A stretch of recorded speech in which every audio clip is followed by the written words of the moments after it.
Bismillahirrahmanirrahim. Alhamdulillahi rabbil alamin.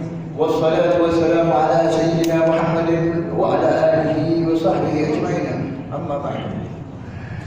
Alhamdulillah, pada malam hari ini, pada pertemuan kali ini, insyaallah kita lanjutkan ta'lim dalam kitab fikih Al-Muqaddimah Al-Awsaraniyah, yang mana Masya Allah akhir pembahasan minggu lalu kita sampai di kitab Babul Najasah wa Izalatuha, ya.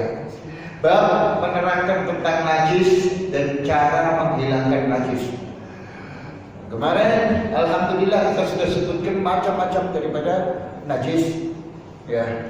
Dan juga ada perkara-perkara yang bisa mengubah najis atau najis berubah menjadi suci, dan ada yang tidak bisa.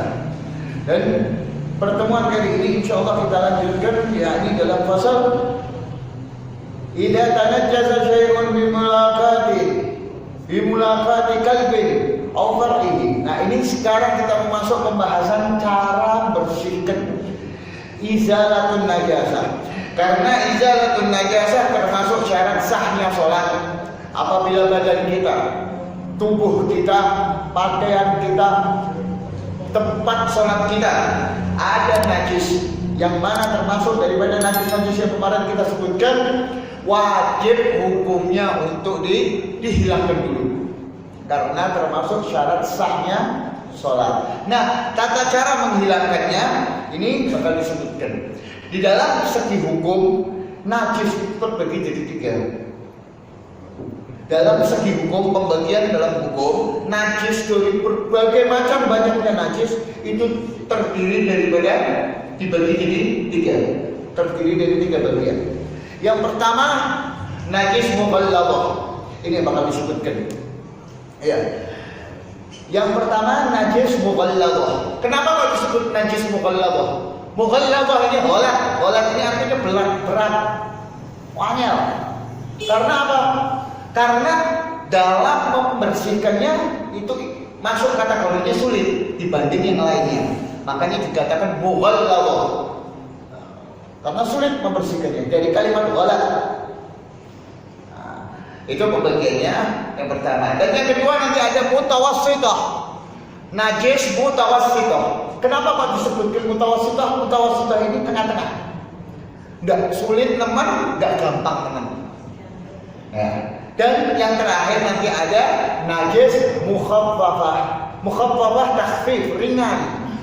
Karena cara membersihkannya juga, cara menghilangkan najisnya juga ringan. Makanya disebut najis mukhaffafah. Dan nanti sesuai dengan kriteria dan syarat-syaratnya, gimana najis itu bisa dikatakan mughalladhah, gimana najis itu bisa dikatakan mutawassithah, gimana najis itu bisa dikatakan mukhaffafah. Insyaallah kita akan bahas di sini dan cara menghilangkannya.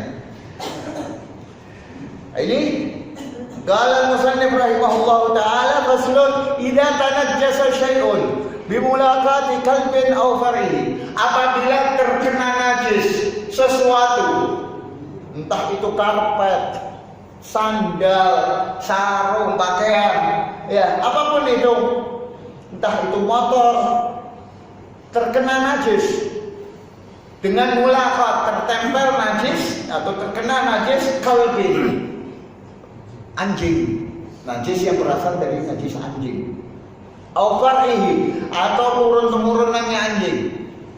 Seperti kemarin yang kita bahas, ya, anjing dan babi termasuk daripada najis mughalladhah. Nah, ini cara menghilangkan najis mughalladhah gimana? Apabila kita terkena najis, yakni najisnya daripada najis anjing atau najis babi, entah itu liurnya, entah itu kita tempel basah sama kering atau basah sama basah tertempel di di kulit kita atau di pakaian kita, terkena tubuh anjing tadi. Nah, berarti mulaqah. Apa itu? Ghusila sab'an ihdahunna mit turabit tahur. Dibasuh, disiram 7 kali. Cara bersihkannya. Salah satunya dengan dicampur turab, tanah atau pasir yang suci. pasir yang suci. Nggak boleh pasirnya pasir mutanajis atau pasir bekas dipakai buat tayamum, nggak boleh. Ya pasir yang suci. Ya, wal afdal, caranya yang paling afdal gimana? Fil ula thumma fil ghairil akhirah. Yang paling afdal pertama kali campuran dulu. Jadi kita siapkan gayung, kita isi air. Kan 7 kali basuhan. Kita isi air. Sudah, basuhan pertama gayung tadi sudah diisi air, dicampur sama tanah. Dicampur sama tanah, diaduk. Diaduk sekiranya sampai kadura ini maknanya apa? Udah butek. Sudah butek. Diaduk sampai butek, ya air yang dicampur sama pasir tadi siramkan ke tempat yang tadi terkena najis tadi. 1. Yang kedua air biasa, yang ketiga air biasa, terus sampai 6. Selesai sudah. Ya. Setelahnya berarti campuran 1 terus setelahnya 6. Jadi 7 pas. Jelas apa jelas? Afdalnya di yang pertama dicampur sama tanahnya. Basuhan pertama, siraman pertama dicampur. Atau yang kedua monggo, afdal juga. Yang ketiga monggo, afdal juga. Yang keempat monggo, afdal juga. Tapi fi ghairil akhirah, jangan yang terakhir. Yakni jangan basuhan yang ke-7 baru dicampur sama tanah. Karena apa? Karena kalau basuhan yang ke-7 air tadi dicampur sama tanah, tidak ada bilasnya. Ya kan, tidak ada air yang bersih lagi, yang air tanpa campuran tanah buat bilas ya ada.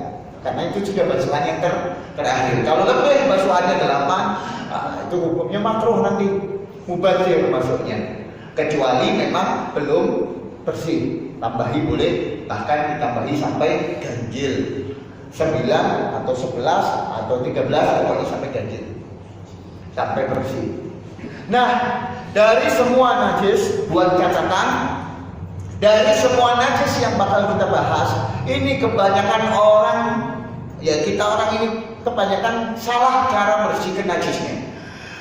Ya, salah dalam cara membersihkan najis. Sekali lagi, kalau di rumah kita ada kotoran kucing misalnya, di karpet, ya, atau kencing kucing di lantai, ya, atau di mana, jangan disiram langsung.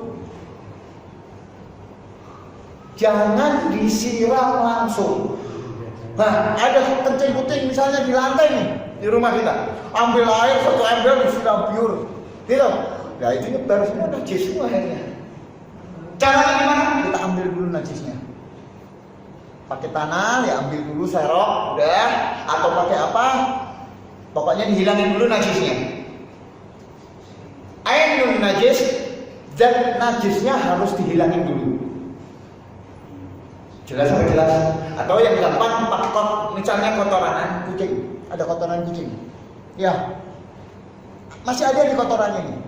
Jangan kita siram langsung. Siram nyebar itu najis semua airnya. Ya, caranya gimana? Ambil serok, kita serok dulu kotorannya tadi. Airnya ambil. Setelah itu baru sampai hilang bau, rasa dan warnanya. Jelas ya? Jadi jangan disiram langsung. Nanti masalah juga masuk di dalam masalah husalah. Husalah ini apa? Di masalah husalah ini pakaian cucian. Masalah cucian. Kita menyuci pakaian ya, yang ada najis. Jangan langsung diceplukkan di satu ember kecil, pakaian ini, sarung ini, tanpa kita mengetahui ada najis apa tidak di situ. Soalnya kenapa? Kalau di ember kecil ada air, terus kita masukkan ini pakaian, ada sarung, ada kaos, ada baju, ada kopiah, ada semua. Di salah satu pakaian tadi ada najis saja. Ikut kemasukan situ. Semua pakaiannya najis pakaian ini. Caranya gimana? Sebelum direndam, siram dulu, baru direndam.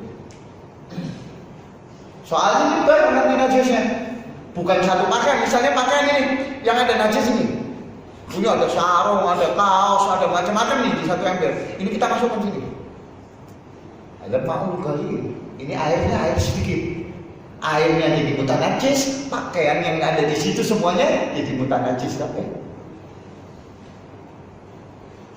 Nah, itu juga caranya gimana? Dihilangin dulu najisnya. Nanti insya Allah kita akan bahas di sini. Ini cara menghilangkan najis mughalladah. Tadi ya, caranya kayak gitu ya. 7 basuhan, salah satunya dicampur dengan turab. Paling afdal yang pertama campurannya, atau yang kedua, atau yang ketiga, atau yang keempat, jangan yang terakhir.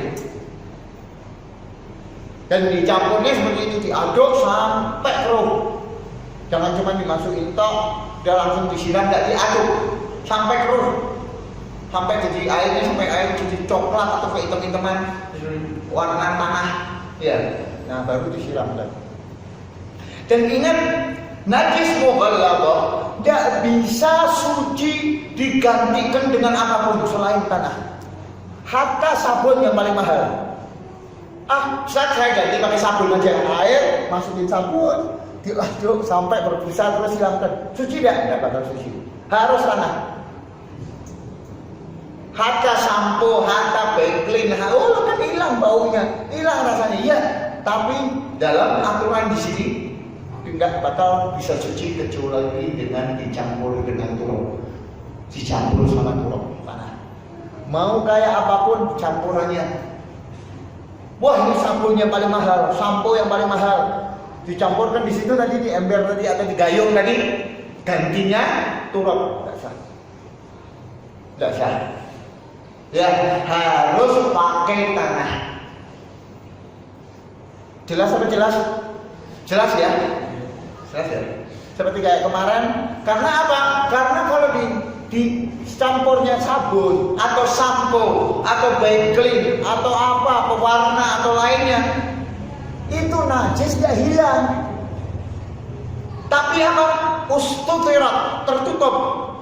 Najisnya masih ada, cuman tertutup baunya sama bau sabun. Najisnya di sini belum dikatakan suci, karena syaratnya harus dengan turab. Jelas apa jelas? Jelas ya? Nah, itu caranya. Jangan sampai kita udah cukup dengan sabun, dengan ini, dengan pengganti, tidak, harus pakai turab. Kalau najis mughalladah seperti tadi yang kita sebutkan. Kemudian wal khinziru kal kalb, dan babi sama seperti anjing hukumnya.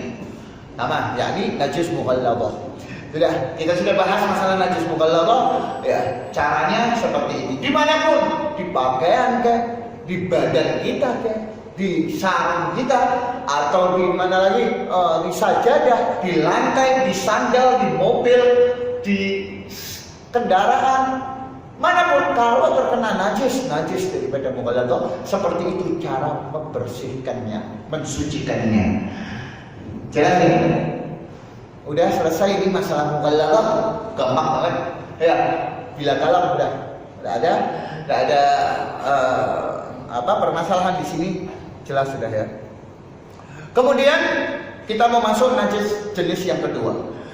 Wa ma tanajjasa bi baulin, bibauli sabiyyin, wa ma tanajjasa bibauli sabiyyin lam yat'am ghairal laban yundahu. Dan sesuatu yang terkena najis dengan kencing anak kecil, lam yat'am ghairal laban, yang belum makan selain minum air susu ibunya, apa? Yundahu, cukup diciprati itu. Itu namanya najis mukhaffafah. Ya. Itu namanya najis mukhaffafah.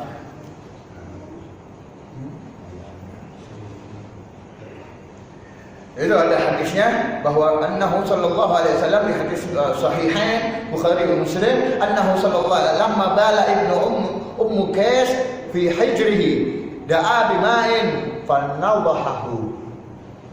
Ketika itu Rasulullah SAW ketika dikencingin sama anak daripada Ummu Qais, Salah satu sahabat ya, fi hijri, lagi dipangku sama Rasulullah, kencing anaknya. Ya. Kena pakaiannya Rasulullah. Apa? Da'a bima'in, minta air. Kemudian diambil airnya, diciprati ke tempat yang terkena kencing tadi, cukup, tak perlu disiram, tak perlu ubah, suci. Dengan syarat, ada 5 syarat.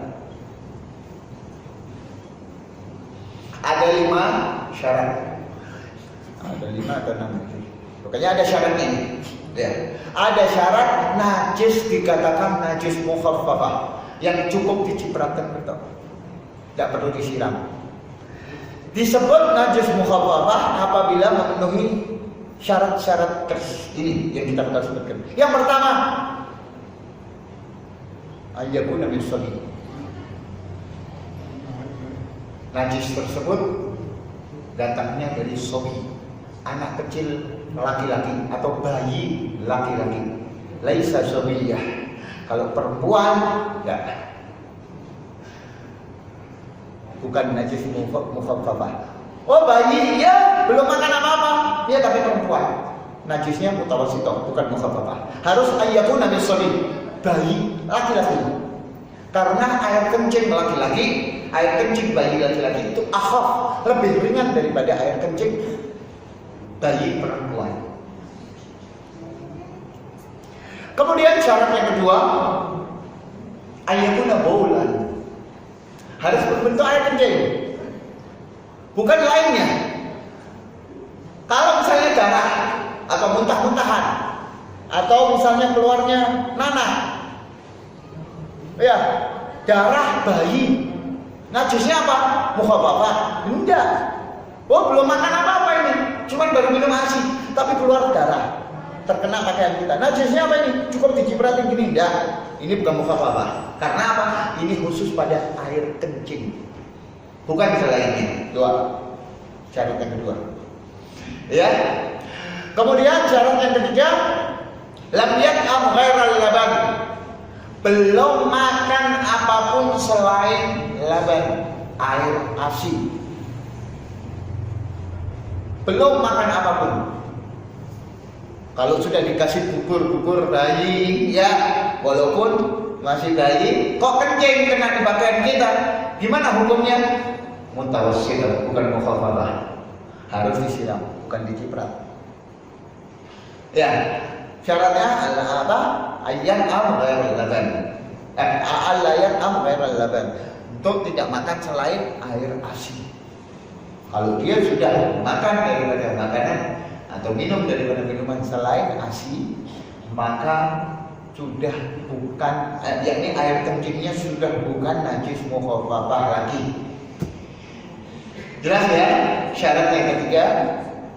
Kemudian syarat yang keempat, walam yablugh haulain kamilain. Belum berusia 2 tahun. Belum berusia 2 tahun. Oh, ada bayi usianya 2 tahun lebih sebulan, kencing, najisnya apa ini? Oh, dia belum makan apa-apa selain air susu ASI. Dan dia bayinya laki-laki. Gimana hukumnya? Najisnya apa ini? Mutawassithah. Karena apa? Lebih dari 2 tahun. Harus di bawah 2 tahun. 1 tahun setengah, 1 tahun, 1 tahun 2 bulan, 1 tahun 8 bulan. Yang penting jangan 2 tahun. Kalau sudah 2 tahun ke atas, maka hukumnya bukan najis mukhaffafah.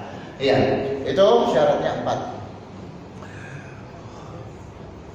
Kemudian yang kelima, ini sebenarnya bukan syarat di dalam dikatakan najis mukhaffafah ya. Tidak boleh tercampur najis tersebut dengan sesuatu yang lain. Contoh, pakaian kita basah kena teh atau kena air, dia kencingnya di situ, di tempat yang basah tadi kena teh tadi. Maka campurkan itu air teh sama air kencingnya, jadinya apa itu? Jadinya najis mutawassithah, bukan mukhaffafah lagi. Itu kurang lebih syaratnya seperti itu. Dikatakan najis mukhaffafah apabila memenuhi syarat-syarat tadi yang saya sebutkan kurang lebihnya. Ya. Dan fayundahu yakni diciprati itu ada syaratnya juga. Syaratnya harus menyeluruh. Tak kasih contoh. Misalnya yang kena najis gini, sekotaan ini nih yang kena air kencing. Ya, di pakaian kita misalnya bagian ini yang kena, misalnya basah ini, kena air kencing di sini. Dicipratin, ambil air, airnya harus suci juga. Jangan cuma sebelah sini toh, harus menyeluruh semuanya. Jelas ya? Harus menyeluruh semuanya. Tidak boleh separuh toh atau sebagian toh, tidak boleh. Harus semuanya. Sekiranya aghlabiyah menyeluruh. Itu cara apa? Mensucikan najis. Mukhaffafah. Jelas? Jelas ya? Dua jenis najis sudah kita pahami dan kita tahu cara membersihkannya, mensucikannya. Dan ini yang ketiga, nanti yang ketiga ini najis mutawassithah selain daripada dua tadi. Selain daripada mughalladhah, selain daripada mukhaffafah, maka itu najisnya najis mutawassithah. Lah apa aja ya banyak. Darah, nanah, mutah-mutahan, air kencing orang dewasa. Ya, terus apalagi madi, wadi, ya, terus banyak najis-najis yang bangkai dan lain-lainnya. Itu termasuk daripada najis khamar. Ya, kemarin disebutkan khamar atau win tadi, perasan anggur dan lain-lainnya yang memabukkan, itu semua najisnya mutawassithah. Mutawassithah ini kita bakal pelajari. Lanjut lagi, wa ma tanajjasa bi ghairi dzalik, dan yang terkena najis daripada selain kedua ini, yakni bukan najis mughalladhah, ya anjing atau babi, atau bukan najis dari anak kecil yang belum makan apa-apa selain air susu, apa? Wajabat izalatu ainihi wa ta'mihi wa launihi wa rihihi. Wajib menghilangkan ainnya dan najisnya. Kemudian wajib menghilangkan rasa daripada najisnya. Kemudian warna daripada najisnya, bau daripada najisnya harus hilang semuanya. Dengan berapa kali basuhan, dengan berapa kali siraman, bebas. Sak bersih. Sak bersih. Satu kali kalau sudah hilang bau, rasa, warnanya sudah hilang, satu kali siraman cukup. Oh belum hilang, tambahin satu lagi dua sudah hilang, tambahin tiga biar ganjil. Tiga belum hilang, tambahin empat kalau sudah hilang, tambahin satu tetap tidak apa-apa. Walaupun sudah hilang, tambahin satu biar ganjil. 5, afdalnya ganjil. Ya, apa itu? Wala yadurru baqa'u launi aw rihin usira zawaluhu, dan tidak membahayakan. Maksudnya makruh. Najis mutawassithah yang masih melekat bau, laut, warna dan baunya, warna atau baunya yang sulit dihilangkan. Maksudnya sulit di sini usira ada batasannya. Dikatakan sulit itu seperti apa? Nah, dikatakan sulit sekiranya sudah tidak bisa hilang setelah disiram 3 kali dan setiap kali disiram dikucek, terus diperes. Ini misal najis, ya terkena najis, darah. Tak kasih contoh darah, masih ada warnanya nih. Warna darah merahnya masih ada. Kita untuk cuci, siram, diperes, siram lagi, dikucek, diperes sampai 3 kali kok tidak hilang-hilang, warnanya masih utuh. Atau baunya masih ada, bau amisnya misalnya darah atau bau amisnya. Kok masih ada? Gimana? Lah ya tuh, tidak apa-apa. Pakai buat sholat tidak apa-apa. Pakai buat sholat tidak apa-apa karena itu makruh maksudnya. Sudah sulit dihilangkan. Batasannya, syaratnya sekiranya sudah tidak bisa hilang itu najis sampai disiram, dibasuh dan dikucek setiap basuhan 3 kali dan diperes setiap basuhan. Jadi disiram, kucek, peres 1, siram lagi, kucek, peres 2, siram lagi, kucek, peres 3. Kok dilihat masih ada warnanya? Makruh. Tidak apa-apa. Pakai buat sholat, misalnya di sarung atau di pakaian, kok masih ada ini warna darahnya. Ya, gimana ini tidak hilang-hilang udah 3 kali? Makruh, tidak apa-apa. Jelas atau jelas? Itu nggak membahayakan atau termasuk daripada makfuat. Kemudian wa yaghurru baqa'uhuma, tapi jangan sampai masih ada warna dan bau sama dua-duanya masih ada semua. Warnanya masih ada, baunya masih ada. Hatta sudah dikucek 3 kali kayak tadi, kok masih ada dua-duanya, wajib dihilangin terus. Pokoknya harus hilang salah satu dari keduanya atau dua-duanya. Baru makruh. Kalau masih dua-duanya masih melekat di najis tadi, maka belum makruh. Walaupun sudah dikucek, disiram, diperes 3 kali. Ya. Atau rasa satu tok, rasa lebih kuat. Rasanya masih ada. Berarti kalau rasa daripada najis masih ada, itu berarti ainnya najis masih belum hilang. Makanya kalau rasa tok itu harus benar-benar bersih. Gimana? Fa'in lam yakun lin najasah ainun. Nah ini belum kita perinci lagi sedikit ini. Tadi namanya dhabit usr atau sulit ya. Terus ada lagi yang namanya udzur. Dhabitnya udzur berarti sudah dikucek, diperes, dia disiram, dikucek, diperes 3 kali tidak hilang-hilang. Gimana?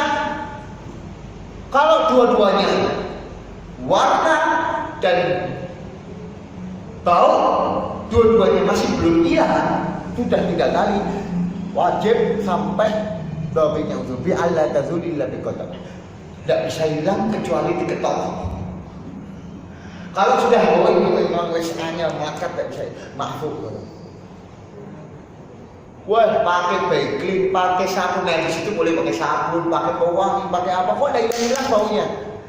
Kecuali itu dipotong baru hilang.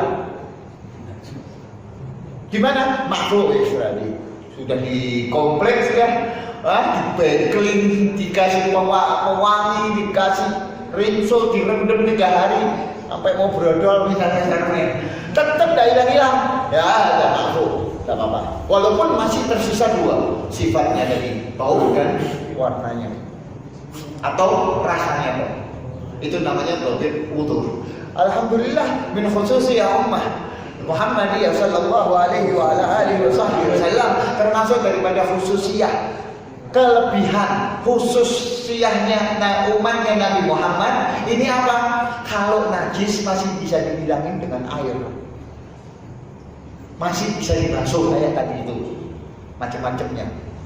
Kalau zaman dulu umat para anbiya zaman dulu kena najis pakaiannya sobek, ini yang kena najis ini darah, potong, buang, tidak bisa dipakai lagi, tambal. Itu zaman dulu. Alhamdulillah zaman jadi syariat umatnya Rasulullah SAW tidak sampai seperti itu. Lagi kayak gitu santai ramai ya, orang pada beli bahan semua ya. Lalu kena najis harus dipotong. Lah kalau kena nimpak di anggota tubuh harus dicongkel anggota tubuhnya, repot. Ini masih bisa dihilangin, alhamdulillah. Ada termasuk daripada khususiyah umatnya Rasulullah sallallahu alaihi wasallam. Kemudian sekarang bagian yang kedua daripada najis mutawassithah. Tadi najis mutawassithah yang bersifat ainiyah, ainnya masih ada. Jedaknya najisnya itu masih ada. Kalau yang kedua ini Wa illam yakun, apabila tidak ada lin najasah ainun, ainnya sudah tidak ada. Kafa jarjul ma 'alaiha, cukup disiram air di atasnya. Contohnya karpet. Ya, kita sudah tahu ini karpet pernah kena kencing kucing. Ya, ini sering ditanyakan ini. Ya, sering jadi permasalahan. Tapi sudah lama sampai hilang sudah bau rasa ininya. Warna sudah hilang semuanya. Tapi kita tahu di sini bekas buletan ini pernah kena air kencing kucing. Gimana cara mensucikannya? Ini namanya najis. Dikatakan najis enggak? Najis. Walaupun sudah hilang kabeh. Karena apa? Karena belum dihilangkan, belum diizalatun najasah. Ya, misalnya karpet didiamkan lama di gudang misalnya. Kita tahu karpet ternyata dikencini sama kucing atau dikencini sama hewan atau kena najis lah. Terus disimpan di situ. Pas berapa bulan dibuka, udah hilang tuh najis, bau, warna, rasa, zatnya najisnya sudah hilang semuanya. Ya, udah hilang. Cuman kita tahu ini ada sini bekas najis ini, bekas kencing putih. Gimana caranya? Kafa jarjul ma 'alaiha, cukup disiram air 1 kali aja di atasnya. Udah. Jangan langsung dipakai. Oh, yang penting sudah hilang kabeh kok, langsung dibuat sholat di atasnya. Nggak sah sholatnya. Nggak sah sholatnya. Ya, nggak boleh seperti itu. Karena apa? Ini najis, tetap najis walaupun secara hukmiyah. Najis mutawassithah bagian hukmiyah. Secara hukum masih dikatakan najis. Makanya disebut najis hukmiyah. Kalau tadi najis ainiyah, najis ainiyah itu najis yang masih ada zatnya najis kayak tadi. Kencingnya itu masih ada. Kotoran misalnya, ya itu tadi apa buletan kotoran itu masih ada. Kalau ini sudah hilang kabeh, sak rasa, sak bau, sak warna hilang semua. Tapi di sini ada najis. Gimana? Harus disiram 1 kali. Tak boleh dipakai langsung buat sholat. Wa yushtaratu wurudul ma'ul qalil.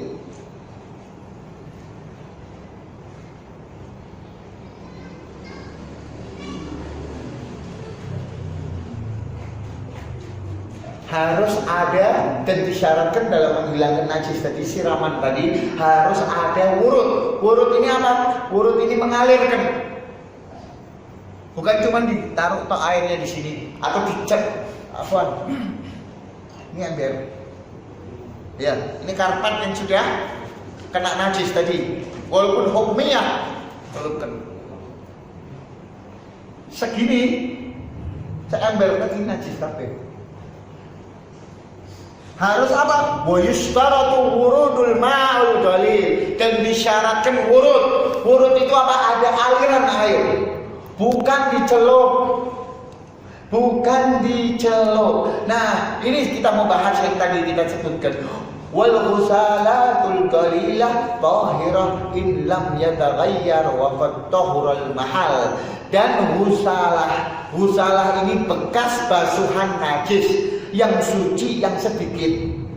Itu hukumnya suci apabila tidak berubah dan juga tempatnya suci. Maksudnya gimana? Maksudnya kita ambil basuh. Itu yang tadi masalah di ember tadi. Ya, harus diurut. Sudah? Udah dibasuh kan? Contohnya apa ya? Kain. Ada kain enggak? Ini kain. Nah. Tandanya hilang, guys. Ini kain. Sarung, ada najis. Ada najis di sini. Sebelum kita masukkan di ember, mau dicuci. Ini catatan buat ibu-ibu atau siapa yang biasa cuci ya. Kalau ada najis di pakaian, bahkan kalau buat hati-hati, buat nganti-nganti, setiap mau merendam air, ada mau cuci pakaian di air, di rendaman air, ini keran, nyalakan dulu kerannya, kita bilas dulu. Bilas dulu. Setelah itu baru masukkan. Nah, ini namanya al-ghusalah, golilah, tahirah. Hukumnya suci. Padahal tadinya ada najis kan? Tapi sudah disiram. Bekas daripada siraman tadi, kan masih ada basah-basahnya di sini. Masukkan ke ember. Hukumnya apa? Tahirah. Dengan syarat in lam yataghayyar, kalau tidak berubah air yang di situ. Oh, airnya kok tadi berubah jadi amis atau berubah warnanya jadi merah, ya najis. Jelas ya? Hah? Jelas? Jadi kalau mau nyuci di rumah, ya sebaiknya apa di ember atau di mesin cuci. Sebelum digabung-gabungkan pakaian semuanya dimasukkan satu, direndam di satu air, sebaiknya dibilas dulu. Pakai keran tadi atau ambil gayung, sur di sini kan dibilas. Ya, dibalik lagi dibilas yang atas. Nah, udah, baru suci. Itu caranya. Takutnya apa? Takutnya kalau ada najis di sarung tadi, langsung dicelupkan di air, ya. Ada najis di sarung tadi, langsung dicelupkan di air, di ember, air yang golil kurang dari 2 kullah. Dan di situ ada pakaian-pakaian lain, airnya jadi mutan najis, pakaiannya yang di dalam situ najis kabeh, kena najis semua, harus dicuci semua. Nah kalau tetap kayak gitu kan, nggak ada siraman, langsung masuk ke ember, dipakai, nggak suci nanti. Hati-hati. Ya, ini soalnya masalah najis seperti ini menentukan sah atau tidaknya sholat kita. Makanya kita di dalam ya ini menjalankan sholat, syarat-syarat atau rukun-rukunnya sholat, ya harus dipelajari dan harus hati-hati seperti ini. Dan sudah diajari caranya semua di sini ada. Kita tinggal terima matang kok. Ya, kita mau masalah sholat kita aman, ya insya Allah terjaga. Karena apa? Karena di dalam hadis Rasulullah disebutkan miftahus salat at-tahur. Kunci daripada salat itu bersucinya kalian, yakni sucinya kalian daripada hadas. Ketika wudhunya kalian gimana? Sempurna enggak wudhunya? Apa asal-asalan? Hilangkan najisnya, benar-benar hilangkan najis enggak?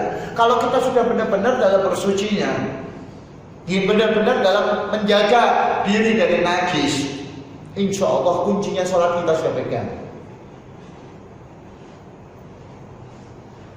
Makanya yang namanya belajar masalah najis ini masuknya bab sebelum bab sholat, bab awal.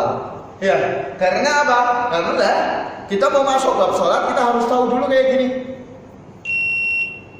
Ya, masalah seperti ini. Hakada wallahu a'lam bab tayammum. Bab menjelaskan tentang tayammum insyaallah pertemuan yang akan datang. Wallahu a'lam. Udah ada deh. Tafadhol, mungkin ada pertanyaan.